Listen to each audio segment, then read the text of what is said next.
Amin, amin puji Tuhan ya. Oke. Nah, saya bersyukur ya, Komsel ini mau mengingatkan saya dengan rumah berkat malah. Ya, kalau dulu rumah berkat kan kayak gini, iya kan? Sekarang jadi Komsel Pak. Ya, ya. Dulu rumah berkat kan kita musiknya cuma gitar, gini aja toh, biasa toh. Sekarang kok saya ingat, wah ini kayak rumah berkat zaman dulu ya. Ya, gini persis seperti ini toh. Tapi sekarang karena jiwa-jiwanya bertambah, banyak orang yang datang, jadi ya jadinya Komsel malah seperti ini. Kita karena sudah jadi gereja, otomatis ya saya percaya bahwa Tuhan ingin pakai kita lebih lagi. Jadi kan orang itu kan harus maju. Kalau orang hidupnya stuck terus, ya menurut saya sih ya bukan kurang baik, tapi kalau bisa maju kenapa enggak? Misalnya kita punya anak atau punya cucu, kan inginnya maju loh, inginnya meningkat, inginnya terus misalnya kerja jadi sukses, tambah sukses gitu. Saya punya keponakan, ya puji Tuhan, keterima di PAMA, gajinya pertama kali itu 10 juta. Tapi saya ngomong sama dia kemarin waktu baptisan, gajimu 10 juta itu sedikit, saya bilang gitu. Karena kemampuanmu itu lebih dari ini. Kalau kamu kerja yang tekun, kerja yang rajin, kamu pasti gajinya akan lebih besar daripada ini. Dan saya kerja di PAMA itu enak, 2 bulan kerja, 2 minggu libur. Transportasinya ditanggung sama PAMA. 3 bulan Pak. Nah itu beda. Nah karena jadi keponakan saya ini kan lulusan S1, jadi dia setingkat leader lah ya. Nanti ada lagi yang atasnya dia, mungkin ada set manager, ada PM project manager. Itu kalau di PAMA yang SM atau PM itu 1,5 bulan kerja, 2 minggu libur. Wah enak ternyata gitu. Ya gajinya segitu ya, puji Tuhan luar. Tapi saya ngomong, kamu jangan puas dengan seperti ini, karena kemampuan dia tuh jauh lebih pintar, lebih hebat. Ya saya tahu kemampuannya dia. Jadi kamu tetap baik, tetap rendah hati. Saya selalu pesan sama dia, Kak, jangan sampai nggak kuat diangkat Tuhan. Karena banyak orang tuh diangkat sedikit sudah sombong, sudah suka merendahkan orang lain, akhirnya dijatuhkan lagi. Saya punya keponakan juga yang kerja di Abu Dhabi. Dulu pertama kali kerja, gajinya 60 juta sebulan. Bener, gajinya 60 juta sebulan pertama kali kerja. Sekarang saya nggak tahu berapa. Tapi kalau ketemu saya, wah ngangkat saya, wah duduk di bawah gitu. Padahal dia punya apartemen di Semarang, punya apartemen di Jakarta, ya sekaya lah. Tapi orangnya sangat rendah hati. Ya, jangan sampai kita nggak rendah hati lah gitu. Nah, Komsel gereja kita itu ada temanya. Temanya yaitu menjadi sahabat Tuhan. Ya, temanya menjadi sahabat Tuhan. Kita ikuti saja tema ini supaya kita bisa belajar untuk kita menjadi sahabat Tuhan. Saya bacakan dulu ayatnya di Yohanes 15 ayat yang ke-15. Saya bacakan ya. Aku tidak lagi menyebut kamu hamba. Ini yang ngomong Tuhan Yesus. Sebab hamba tidak tahu apa yang diperbuat oleh tuannya. Tetapi aku menyebut kamu sahabat, karena aku telah memberitahukan kepada kamu segala sesuatu yang telah kudengar dari Bapakku. Jadi ada level-level dalam hubungan kita dengan Tuhan. Ya, ada level hamba, ada level sahabat, ada level mempelai anak. Ya, kalau kita baca di gadis bodoh dan gadis bijaksana, itu dikatakan Tuhan akan menyebut mempelainya. Begitu juga ada yang disebut anak-anak Tuhan kita ini ya. Ya kedekatan kita itu ada levelnya. Kalau orang yang tahu Tuhan hanya sedikit, hanya jalan dengan perintah, itu namanya level hamba. Tapi ada orang yang levelnya sahabat. Ya saya sama Pak Daud teman, tapi saya mungkin sama Pak Nelson sahabat gitu misalnya. Kan beda. Sahabat itu, saya kalau sama teman ya, sama teman. Saya sama Pak Daud, misalnya gitu. Besok kita mau persekutuan ya. Ya gitu saya cerita. Oh iya, Mas, besok kita siap ya, kita persekutuan. Gitu. Tapi kalau sama sahabat saya ceritanya bukan hanya gitu. Wah, persekutuan gonku gini ya. Sesuatu yang gak saya ceritakan ke orang lain, saya ceritakan ke sahabat, kan gitu tuh. Betul gak? Gak kita bisa cerita A ke teman, tapi kita bisa cerita yang lebih dalam lagi dengan sahabat kita. Ibu saya itu di rumahnya yang dulu, di rumah mbah saya Pancakarya, itu punya sahabat. Ya, kalau bahasa nih Perancis, konco bat-batan gitu katanya gitu. Ya itu bahasa Perancisnya. Tapi di sini belum punya. Di Pucat Gading mungkin belum punya konco bat-batan. Di sana ada yang saya kenal Bule Karti, ya Bule Sati gitu misalnya. Itu kalau ibu saya cerita kayak sama sahabatnya. Wah, cerita tentang anaknya, tentang apa, sesuatu yang gak semua orang bisa diceritakan. Makanya Tuhan di sini ngomong, aku menyebut kamu sahabat karena aku telah memberitahukan kepada kamu segala sesuatu yang telah kudengar dari Bapakku. Kalau hamba itu gak semua dikasih tahu. Ya, kita punya pembantu misalnya, betul ya? Apa semua kita kasih tahu ke pembantu kita? Kan gak hanya suruh kerja, suruh tugas-tugasnya apa. Tapi kalau sahabat kan beda ya. Nah pertanyaannya, seberapa tinggi hubungan kita dengan Tuhan? Apakah kita masih teman, atau masih hamba, atau malah kita sudah menjadi sahabat Tuhan yang dikasih tahu hal-hal yang nggak dikasih tahu ke orang lain? Tadi saya senang, saya itu pegang janji Tuhan, Pak Daud, Bu Wiji ya, kesaksian ya, mimpi disembuhkan Tuhan. Saya tuh juga pegang janji Tuhan. Yang saya pegang itu janji Tuhan, nggak janji manusia. Kalau janji manusia kadang lusut, ya betul nggak? Tapi kalau janji Tuhan pasti digenapi, pasti digenapi. Jadi saya itu pernah mimpi juga. Sebenarnya kalau saya tuh, kalau saya ngomong saya nggak pernah ketemu Tuhan Yesus ya saya bohong. Saya ketemu Tuhan Yesus itu beberapa kali. Ya saya cerita salah satunya saya pernah ketemu Tuhan Yesus itu. Waktu itu saya mimpi dalam mimpi. Ingat ya, mimpi itu tidak semua mimpi bukan tidur loh, enggak loh. Ada mimpi yang karena Tuhan ingin tunjukkan kita sesuatu. Kalau Tuhan ngomong itu cuma suara, betul ya. Kalau penglihatan, kita cuma lihat aja, penglihatan, ada penglihatan surga, ada penglihatan apa malaikat atau apa. Tapi kalau mimpi, kita tuh juga mendengar, melihat dan merasakan karena kita ada di sana. Rasanya sebutan ya, Bu Wiji ya, kakinya kan gitu. Namanya mimpi kan kita ada di sana. Karena Tuhan bawa kita mengalami kejadian tersebut. Yusuf mimpi, siapa lagi ya? Nebukadnezar mimpi. Banyaklah yang dipakai Tuhan dengan lewat mimpi. Karena Tuhan ingin tunjukkan kejadiannya. Iki lo onos lembu bar dipangan sama lembu yang lainnya, yang kurus ya gitu. Tuhan ingin tunjukkan dengan cara mimpi itu. Nah, saya waktu itu mimpi gini. Saya mimpi dunia ini sedang kacau, sedang perang, bunuh-bunuhan, ada yang pedang-pedangan gitu. Kemudian satu ketakutan, saya sembunyi saya. Tapi dari jauh saya lihat ada orang rambutnya gondrong, ya itu Tuhan Yesus tuh, ngeliatin saya sambil ya sinar matanya tuh, ayo melu aku, wes pokoknya aman, selamat. Saya pikir gini, wah dunia baru kacau kayak gini. Saya di sini juga mati, ikut dia ya nggak tahu ya mati apa enggak. Tapi sinar matanya Tuhan tuh, wah benar-benar damai sejahtera. Saya akhirnya nekat ikutlah. Saya ikut Tuhan. Terus Tuhan jalan di depan, ya. Ingat gembala dengan domba itu, dombanya jalannya di belakangnya gembala.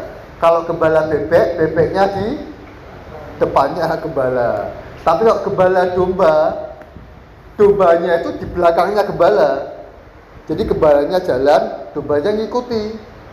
Makanya domba-domba itu harus kenal suara tuannya, kenal suara gembalanya, harus mau ngikuti tuannya ya. Nah kemudian saya ikuti Tuhan, jalan.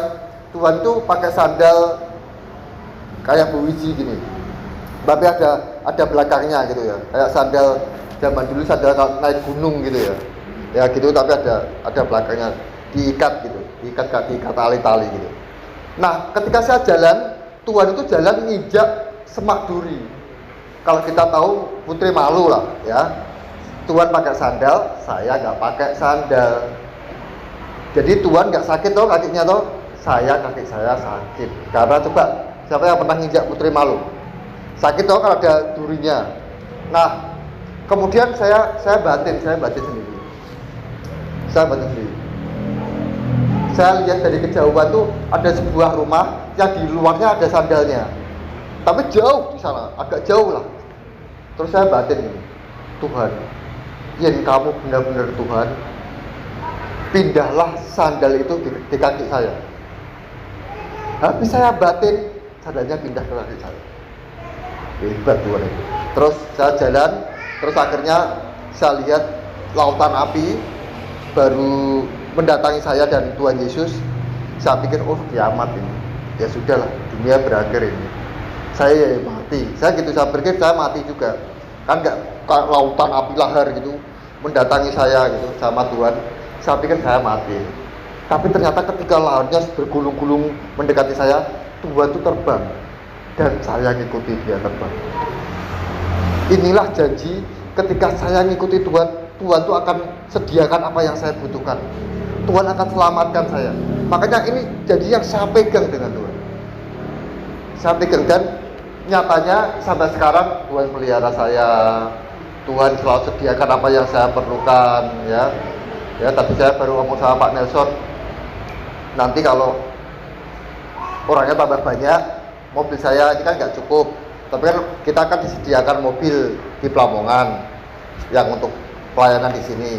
Ya, nanti Pak Nelson nanti sana. Itu misalnya. Jadi nanti biar dibantu sama Mas Agung juga. Biar dibantu sama kakak saya mungkin bawa Kijang, Pak Nelson bawa Grand Max. Karena tadi pagi itu kemarin juga ngomong, Pak Lukas, Om besok mau itu enggak suruhan tersebut udah ada Pak Nelson, Mas. Karena di sini udah ada Pak Nelson, biar Pak Nelson aja. Kalau cuma Sabtu saya pikir saya gitu. Ya tapi kalau mobilnya dua, otomatis kakak saya nanti saya mintain tolong. Cuman yang Kijang saya mungkin berangkatnya agak sore, nunggu kakak saya pulang. Yang lainnya mungkin ikut Pak Nelson toh nanti, yang mungkin jam 5 atau jam 5:15 ya gitu ya. Kalau saya paling ya jam setengah 6, jam 6:kurang 1/4 lah saya berangkat. Pun sampai sini jam 6 saya usahakan seperti itu. Ya karena memang artinya jangan khawatir lah. Karena semua disediakan Tuhan. Ya. Ya, kedekatan kita dengan Tuhan ini sangat penting ternyata. Sampai kita mengenal apa isi hati Tuhan. Nah, ini ada pertanyaan. Ada pertanyaan. Sebagai sahabat yang baik, kita tentu mengenal sahabat kita, bahkan seringkali kita seolah bisa menebak isi pikiran sahabat kita sebelum dia mengatakan sesuatu. Tapi ini betul. Jadi saya tuh punya sahabat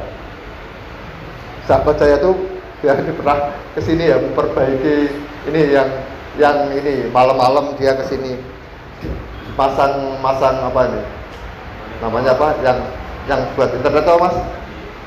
Ya itu ya itulah. Namanya Budi namanya. Teman sahabat saya itu memang namanya itu.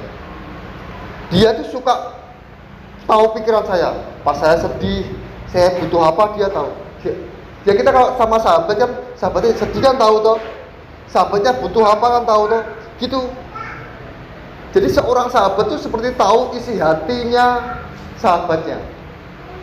Kalau kita bersahabat dengan Tuhan, ya kalau Tuhan mesti tahu isi hati kita ya. Tapi bagaimana kita bisa sampai mengerti isi hati Tuhan itu apa? Ya, Kenapa saya lakukan semua ini? Karena saya tahu kerinduan hati Tuhan itu jiwa-jiwa. Orang banyak ngomong jiwa-jiwa. Kayak biasa banget ya. Tapi kita harus tahu Tuhan tuh turun ke dunia sampai rela mati disalib itu karena jiwa-jiwa. Karena untuk menyelamatkan kita. Kalau saya cuma baru korban uang, baru korban tenaga, baru korban perasaan, itu pasti belum besar. Tuhan dihina, diludahi untuk menyelamatkan jiwa. Makanya saya suka sekali dengan orang yang lama nggak datang ke Tuhan, terhilang, harus datang ke Tuhan karena itu kerinduan hati Tuhan. Jangan sampai kematian Tuhan itu sia-sia. Akhirnya dia terhilang lagi. Saya sering berkata, saya akan berusaha semaksimal mungkin untuk orang bisa datang ke Tuhan. Artinya ya kalau saya bagaimana sediakan transportasi, kalau mobilnya nggak cukup ya kita sewa angkotan gitu. Kan saya udah pernah ngomong, kalau kemarin kita bisa sewa angkot, berarti hari ini kita juga bisa sewa angkot. Kalau Kijang kurang, Grand Max masih kurang, berarti kita berani sewa angkot. Pokoknya bagaimana orang itu bisa dibawa ke Tuhan. Karena ya itu kerinduan hati Tuhan. Ya saya berusaha menyelami kerinduan hati Tuhan itu. Kemudian yang kedua, Allah telah menjadi sahabat yang begitu baik bagi kita. Dia mengenal dan mengerti isi hati kita, bahkan sedalam-dalamnya. Sebagai sahabat Tuhan, maukah kita juga mengerti isi hatinya dan kehendaknya? Ya kalau Tuhan aja tahu kebutuhan kita, tahu isi hati kita, kita juga harus tahu mengenal kehendaknya dalam hidup kita. Ya semua kita tuh sebenarnya kan ada cerita, ada orang dikasih 5 talenta, 2 talenta, terus 1 talenta. Pernah baca ya? Pernah dengar ya? Ya jadi Tuhan berkata di Matius, kalau saudara baca di Matius 25, itu kerajaan Tuhan itu seumpama orang yang pergi dan mempercayakan uangnya kepada hambanya. Ada yang 5 talenta, ada 5 juta, anggap aja gitu. Ada yang 2 juta, ada yang 1 juta. Tidak ada yang tidak dikasih, tidak ada. Paling sedikit dikasih 1 juta. Tadi Bu Wiji kan ngomong, saya ingin berbuat bakti kepada Tuhan ya gitu ya. Saya tahu Bu Wiji itu pintar masak. Itu talenta. Paling enggak 1 itu diberikan Tuhan. Mas Haris. Satu Mas Haris itu orangnya pintar dokumentasi, pintar apa, ngurusi apa, ambil ke apa. Itu talenta yang harus kita kembangkan. Pak Parno tuh kalau pagi ke rumah saya cerita-cerita, saya ngomong.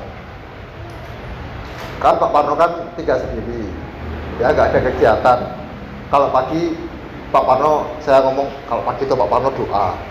Tuhan suruh kemana? Karena itu karunia yang diberikan Tuhan. Pak Parno itu suka nginjili orang, suka mengunjungi orang, visitasi. Itu talenta Mas Dimas juga sama. Jadi semua orang itu dipercayakan Tuhan satu hal untuk melakukan kehendaknya, minim. Tapi ada yang dipercaya 2 talenta, ada yang dipercaya 5. Ya bisa main musik, ya bisa nginjil, ya bisa ngajar, ya bisa macam-macam lah, masak, ya bisa nyanyi gitu. Saya kalau nyanyi musiknya A, saya suaranya C. Ya. Makanya saya mungkin itu bukan talenta saya mungkin ya. Saya pernah nyanyi, saya rekam, terus saya kirimkan teman saya, gimana suara saya sudah kayak Bang Jos apa enggak? Pada ketawa gitu ya. Karena suara saya memang ya itu, yang gitar A, suara saya C. Ya. Jadi kita harus tahu kehendaknya. Kemudian yang ketiga, kita adalah sama-sama belajar bagaimana menjadi sahabat yang baik yang dapat mengerti isi hati Tuhan. Saya kemarin nulis, saya ini gembala, tapi saya juga domba. Gembalanya siapa? Tuhan.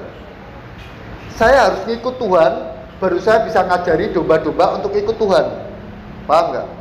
Jadi gini, kalau misalnya ada yang berbuat tidak baik, tidak benar, kan tanggung jawab saya untuk cari domba. Saya akan ngomong, diri sebenarnya sama-sama domba. Ayo yuk jalan sing bener. kita ikut Tuhan kita.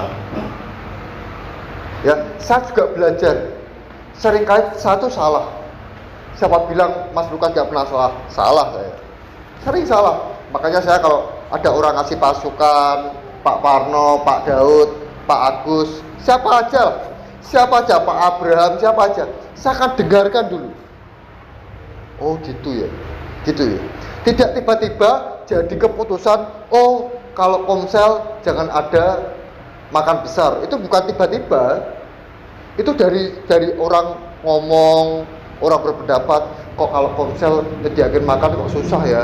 Dia kalau punya uang, kalau nggak punya uang, dia kalau nggak repot, dia kalau tinggalnya sama anak-anaknya, mantunya, kalau tinggal sendiri, semuanya sudah pulang, ibu saya nyuci piring, dan kasihan. Lagi pula jadi orang lain ikut-ikutan seperti itu. Makanya saya akhirnya, oh gitu ya, saya belajar.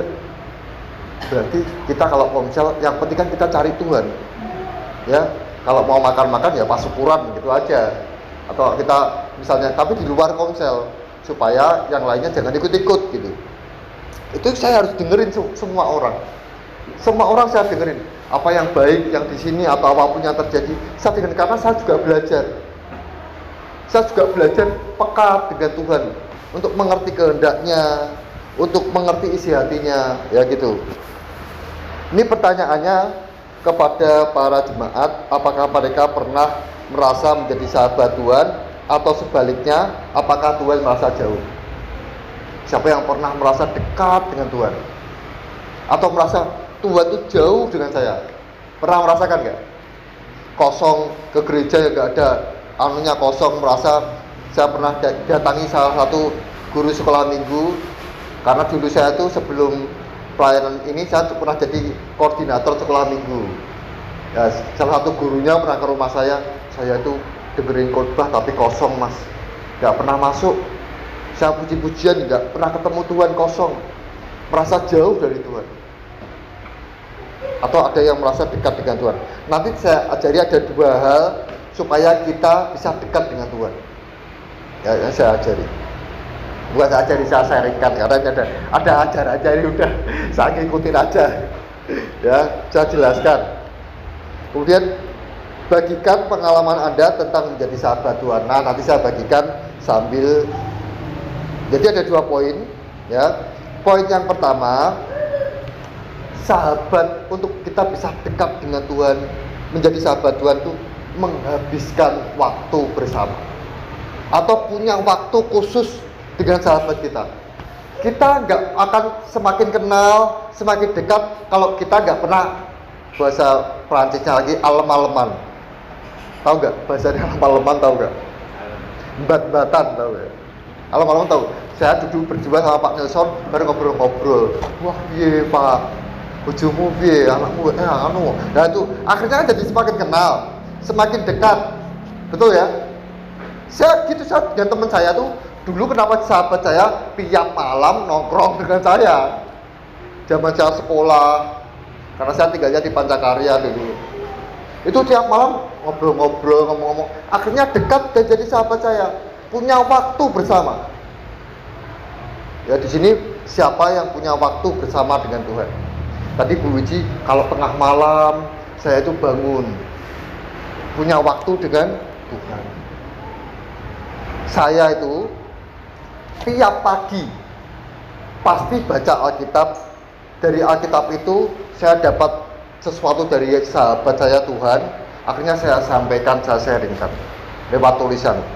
Ya sini cuma beberapa ya, ada beberapa yang ada di grup pengurus. Nanti mungkin ke depan kita akan buat grup GPI Miracle Pucang Gading, tapi belum. Nanti kalau ada saya masukkan semuanya.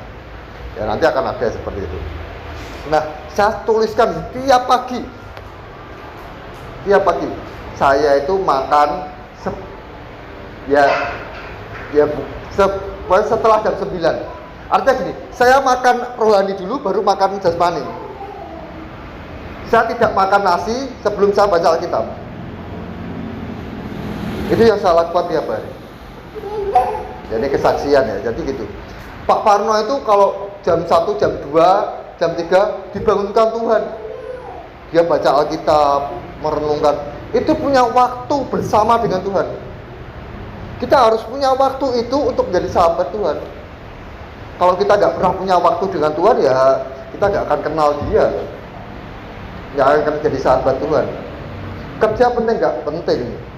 Ada sebuah cerita Maria dan Marta. Maria duduk diam di bawah kaki Tuhan, Marta sibuk sendiri kan gitu kan. Apa sibuk sendiri itu nggak penting, dia menyiapkan sajian, menyiapkan apa, penting. Artinya sibuk itu artinya dia kerja. Tapi kan ada waktu di mana kita harus duduk diam di bawah kaki Tuhan.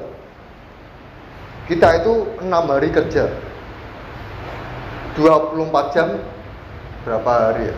Berapa jam ya? Kita melakukan aktivitas dunia. Ya, melakukan aktivitas dunia mungkin 8 jam, ada yang kerja 8 jam aja. Kita punya waktu 1 jam dulu dengan Tuhan, itu harus. Jadi bagian yang terbaik adalah ketika kita diam dengan Tuhan, bersama dengan Tuhan. Kalau belum bisa, ya mulai sekarang belajar. Baca Alkitab tuh berapa lamanya tuh? Paling lama berapa tuh? Setengah jam paling lama lah. Ya kalau sekarang tuh anak-anak muda, kalau pegang HP bisa jam-jaman. Ya lupa diri sampai 12 jam atau apa. Kita baca Alkitab setengah jam saja. Belajar itu dulu. Yang paling mudah. Ya, nanti kalau sudah lama, doa yang paling gampang itu ya doa Bapa kami. Bapa kami yang ada di surga, dikuduskanlah namamu, datanglah kerajaanmu, jadilah kehendakmu di bumi seperti di surga. Berikanlah kami pada hari ini makanan kami yang secukupnya. Ampunilah kesalahan kami seperti kami ya juga mengampuni orang yang bersalah kepada kami. Jangan memberi kami pencobaan, tetapi lepaskanlah kami daripada yang jahat. Ya karena Engkaulah yang punya kerajaan, kekuasaan dan kemuliaan sampai selama-lamanya. Itu doa yang setiap hari saya doakan, makanya saya hafal. Karena setiap hari saya doa itu. Yang paling senang ya saya, ampunilah kesalahan kami sebagaimana kami juga mengampuni orang yang bersalah kepada kami. Artinya kalau ada orang yang salah kepada saya juga harus ampuni ketika saya mengucapkan itu. Karena saya juga minta diampuni. Ya, luangkan waktu untuk dengan Tuhan. 5 menit, 10 menit, yang penting rutin aja. Rutin aja. Nanti lama-lama kita akan tahu isi hatinya. Kita akan mengenal hatinya. Kita akan semakin mengenal Tuhan dan kita levelnya bukan hanya hamba, tetapi menjadi sahabat Tuhan. Ya itu ya. Yang kedua. Nah ini yang kedua, arti waktu. Yang kedua, isi hati Tuhan. Isi hati Tuhan itu apa toh? Isi hati Tuhan itu ya firman Tuhan. Ya kalau kita baca firman Tuhan itu kita akan tahu, oh Tuhan Yesus itu datang ke dunia, kemudian mati di atas kayu salib, mengorbankan dirinya. Oh ternyata itu untuk keselamatan saya. Oh Tuhan Yesus tuh ingin bawa saya ke padang yang berumput hijau, ke air yang tenang. Ternyata gitu. Kita akan tahu isi hatinya kalau kita suka firman Tuhan, karena firman Tuhan itu sebenarnya gambaran isi hatinya. Betul. Baca firman. Saya tuh punya grup namanya Belajar Firman Tuhan. Itu grup sudah saya mulai dari ya sekitar 2015 lah. Karena saya mulai pelayanan itu 2013 di media sosial, di WA dulu, di BBM, di Facebook gitu.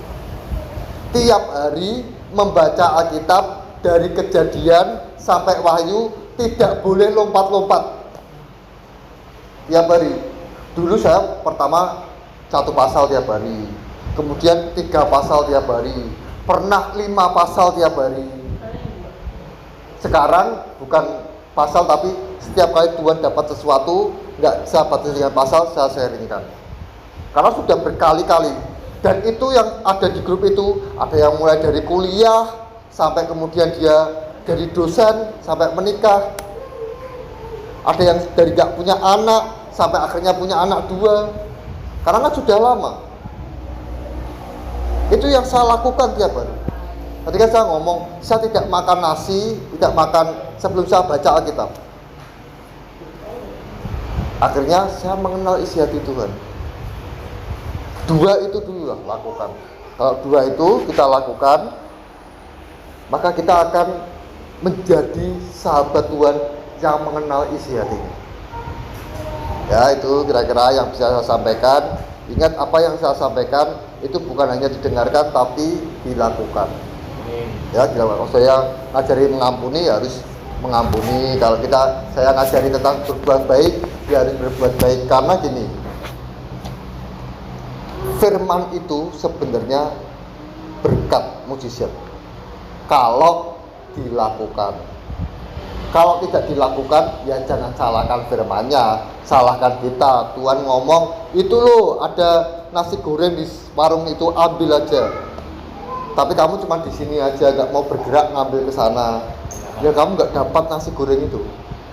Tuhan ngomong sama Petrus, Petrus kamu mancing, nanti dalam mulut ikan itu ada uangnya.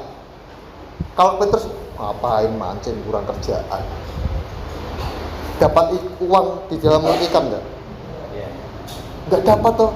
Mau dia enggak melakukan firman, enggak melakukan perintah Tuhan.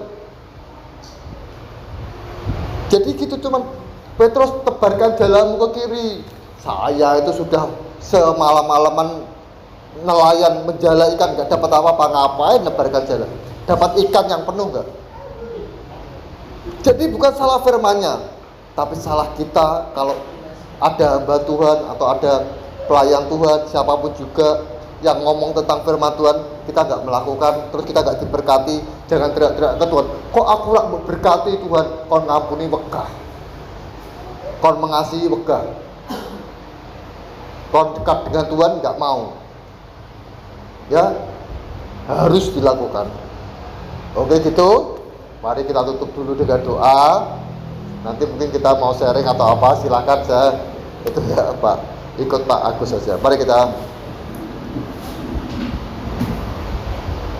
nyanyikan dulu. Lebih dalam lagi ku cinta Kau Tuhan, lebih dari segala yang ada, lebih dalam lagi ku cinta Kau Yesus, ku mengasihimu. Satu hal yang ku rindukan, satu hal yang ku rindukan, ya Tuhan, selalu berada dekatmu, selalu berada di dekatmu dengan segenap hati. Dengan segenap hati, dengan segenap jiwa, dengan segenap jiwa, ku menanti di hadirat-Mu, menanti di hadirat-Mu. Satu hal yang ku rindukan Tuhan, satu hal yang ku rindukan, ya Tuhan, selalu berada di dekat-Mu, selalu berada di dekat-Mu dengan segenap hati, dengan segenap hati, dengan segenap jiwa, ku menanti di hadirat-Mu. Lebih dalam lagi, lebih dalam lagi, ku rindu Kau Tuhan, lebih dari segala yang ada. Lebih dalam lagi, ku cinta Kau Yesus, lebih dalam lagi, ku cinta Kau Yesus, cinta Kau Yesus, ku mengasihimu, ku mengasihi. Sekali lagi katakan, lebih dalam lagi, ku rindu Kau Tuhan, lebih dalam lagi, ku rindu Kau Tuhan, lebih dari segala yang ada, segala yang ada. Lebih dalam lagi, ku cinta Kau Yesus, lagi ku cinta Kau Yesus, ku mengasihimu, ku mengasihimu Tuhan. Ku mengasihimu, ku mengasihimu Tuhan. Ku mengasihimu.